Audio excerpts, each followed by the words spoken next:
స్పష్టంగా గుర్తొచ్చేది మాత్రం మీకు పులివెందుల్లో ఉన్న వాళ్ళకి ఇది అర్థమవుతుంది. ఉంటుంటే అవినాష్ పరిగెత్తుకుంటూ రావడం, చిన్నపిల్లోడు, అప్పట్లో రాకేష్ అని పిలిచేవాళ్ళం. హాలిడేస్కి ఇంటికి వచ్చినప్పుడంతా అమ్మ నాన్న ఖచ్చితంగా అందరి ఇళ్ళకి పోయి అందరినీ పలకరించి రమ్మని చెప్పేవాళ్ళు. సో పిల్లలు ఉన్నా లేకపోయినా నేను ఒకదానైనా సరే అందరి ఇళ్ళకి పోయి అందరినీ పలకరించి వచ్చేదాన్ని. బట్ పిల్లలు ఉంటే సమ్మర్లో అందరం కలిసి ఆడుకునే వాళ్ళం ఆ వీధిలో కొన్నిసార్లు. అసలు ఇట్లా ఇన్సిడెంట్కి, ఇట్లా నాన్న మర్డర్కి అవినాష్ సంబంధం ఉంటుందని ఎక్కడ కానీ అనుకోలేదు. నాకు అవినాష్ అంటే ఆ వీధిలో తిరుగుతున్న చిన్న పిల్లోడు, మేము అందరం కలిసి ఆడుకుంటుంటే అవినాష్ పిల్లోడిలాగానే చూస్తుంటాం. అటువంటి మనిషి ఇట్లా మారుతాడు అన్న తలంపు ఎక్కడ కానీ రాలేదు.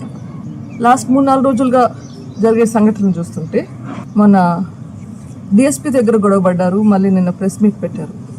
దాంట్లో డిఎస్పీతో అంటున్నాడు, మీరు ఫేవరెటిజం చూపిస్తున్నారని, అంటే పక్షపాతం చూపిస్తున్నారని, టీడీపీకి తొత్తులుగా వ్యవహరిస్తున్నారు.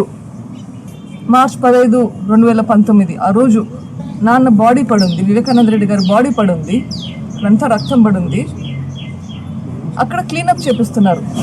పోలీసులు కూడా అదే రూమ్లో ఉన్నారు. ఆ టైంలో పోలీసులు మీ తొత్తులుగా పనిచేశారా? వైఎస్ఆర్సీపీ గవర్నమెంట్లోకి వచ్చాక అనుమానితుల్ని రిలీజ్ చేసేశారు. తర్వాత చూస్తే సెప్టెంబర్లో అనుమానం అవినాష్, భాస్కర్ రెడ్డి, శివశంకర్ మీదకి వెళ్తుంది. ఇప్పుడు ఆ పోలీస్ ఆఫీసర్లని పనిచేయకుండా చేశారు, వాళ్ళని పంపించేశారు. డిస్ట్రిక్ట్ నుంచి కొత్త టీంని తెచ్చుకున్నారు, సిట్ మార్చేశారు. మరి ఆ టైంలో తొత్తులుగా పనిచేసి చేయలేదు అని చెప్పి మార్చారా?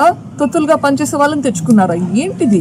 అంటే పాత పులివెందులు అంటే ఇవన్నీ జరిగేలా మీ కంట్రోల్లో ఉండి మీ బెదిరింపులకు లొంగిపోయే ఆఫీసర్స్ కావాలనా?